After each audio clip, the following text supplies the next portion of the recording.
యజమానుడు చూచినప్పుడు యోసేపు మీద దేవునికి స్తోత్రం.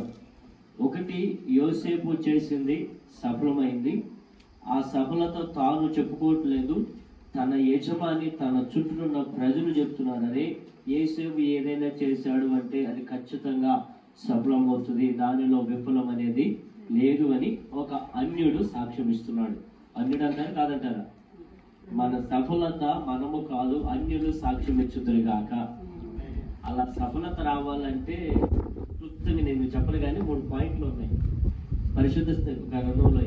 మొదటిది, ఒకసారి వరి వేసిన తర్వాత ఆ వరి మనం అనుకున్న బస్తా ఒడ్లు రావాలంటే స్వభావ సిద్ధికంగా సహజంగా మనం వేయకుండా మనం ఊహించకుండా వరితో పాటు కొన్ని వస్తాయి. అవి ఏంటయ్యి?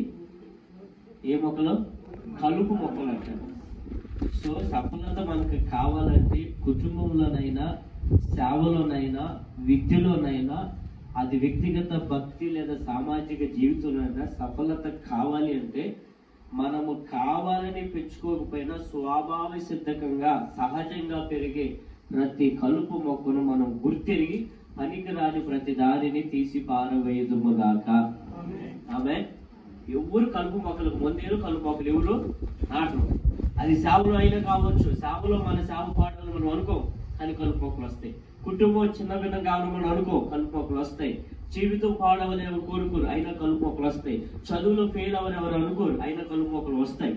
కానీ ఆ కలుపు మొక్కను గుర్తిరిగి, ఒక రైతు చూడు, కలుపు మొక్క వస్తుందని గుర్తిరిగితే కూలిచ్చి మరీ పరిమాణం పెట్టి కలుపు మొక్కలు పీక్కుంటాడు, అవునా కదా? అలాగే మన జీవితాన్ని, మన సేవను, మన కుటుంబాన్ని, మన వ్యక్తిగత జీవితాన్ని, మన విద్యను సఫలీకృతం కావాలంటే ప్రతి పనికిరాని కలుపు మొక్కను తీసివేయుదుముగాక. మరి ముఖ్యంగా గుర్తుపెట్టుకో, నీకు తెలియదు. ఇంకొకసారి చూడు, వరి మొక్క కలుపు మొక్క రెండు ఎట్లా ఉంటాయి? మనం చేసేది కొన్నిసార్లు మంచే కదా అన్నట్టుగా ఉంటది, కానీ గుర్తుపెట్టుకోవాలి, అపవాది కలుపు మొక్కని వరి మొక్కతో కలిపేస్తాడు, తెలియదు మనకి. యేసు ప్రభువుని శోధించాలని చూసినప్పుడు వాక్యంతోనే శోధించాడు, బయట విషయాలు కాదు, వాక్యంలోనే. కాబట్టి కలుపు మొక్కను పనికిరాని దాన్ని పారేయాలి. రెండవది, సఫలం అవ్వాలంటే మనకి పరిశుద్ధ గ్రంథంలో ఉన్న రిఫరెన్స్ లేవు, ప్రాకారం అనేది చాలా అవసరం. కంచె వేసి, పరిశుద్ధ గ్రంథంలో కంచె వేశారు తోటకి, ఆ చెట్టుకి. అలాగే మన చుట్టూ ప్రాకారం ఉండాలి. రోడ్డు మీద పోతా ఉన్నప్పుడు వెళ్తా ఉంటే తెల్ల సొక్క వేసుకెళ్తే ఇంటికి వచ్చేటప్పుడు ఎట్లా ఉంటది? రంగు మారిపోద్ది. కారణం ఏంటంటే మనం పూసుకో మట్టి.